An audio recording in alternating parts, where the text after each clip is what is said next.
It's a big one this weekend. It's a must-win for Bayern Munich. And the issue for them, Ali, is they could be 13 points behind by the time this game kicks off. It's rare, isn't it, over the last 11 years when they've gone on to win the title, that their Klassiker is a game that means something a little bit different than Bayern either trying to go top or increase their lead at the top.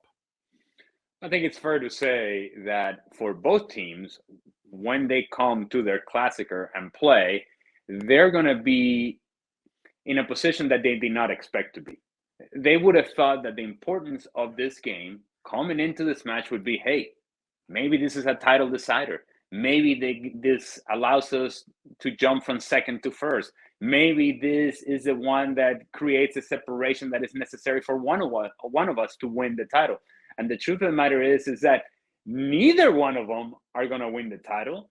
Certainly not Borussia Dortmund. They're struggling to get into the top four or maintain a top four position. As for Bayern Munich, yeah, you just mentioned it.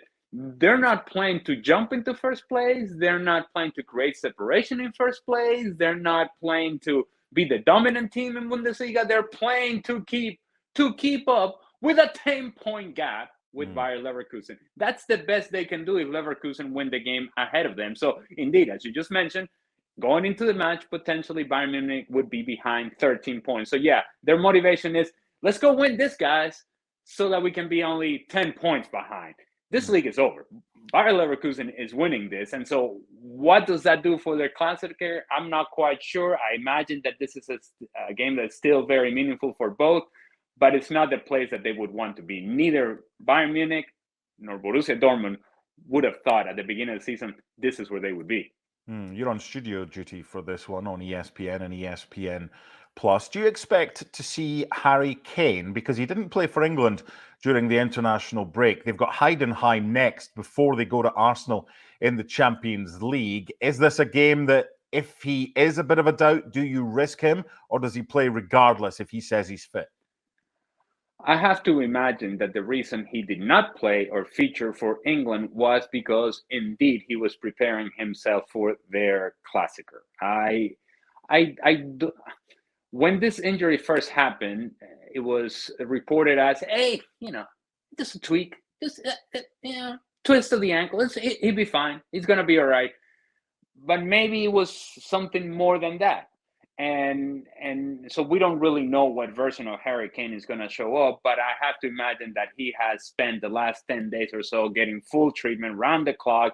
And the reason those matches for England were not nearly as important to him, or he was not going to take a chance on those, it was because indeed he had their Klassiker coming up.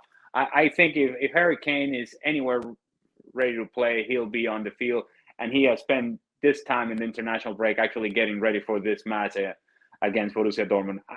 I don't have any doubt that he's going to play. Some may doubt it. I still believe that he'll be available and he will feature for Bayern Munich.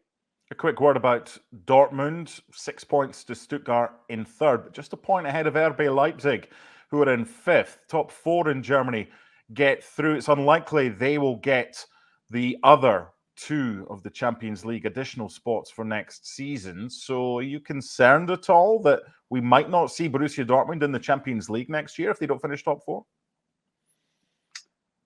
Well, I don't care, but they should be concerned. Yeah, they should be concerned. And the reason they should be concerned is because they have difficulties defending. I was putting together a telestration that we're going to have on our show tomorrow. And it went back to the match against Bayern Munich in which they lost 4-0. And some of the defending, if you can call it that, and that 4-0 defeat was embarrassing from Borussia Dortmund. And it wasn't just one or two guys, it's just overall.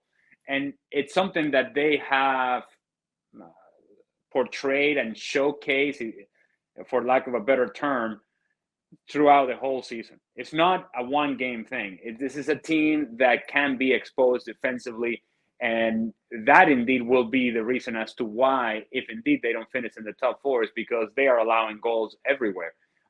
They like the back and forth. They'll score goals themselves, but they have to show a semblance on some sort of defensive structure in order for Borussia Dortmund to secure that top four finish. anything outside of the top four for Borussia Dortmund would be a major failure. In fact, in the position that they're in right now, it's still a major failure. The only thing that has masked this season and has made her somewhat palatable, somewhat better, is the fact that they've gone on a run in Champions League. And so some of the attention has gone to that instead of paying attention to some of the underwhelming performances they had in league play. Yeah, 32 goals conceded in the Bundesliga. Bayern have conceded 31. Bayern Leverkusen have only conceded 18.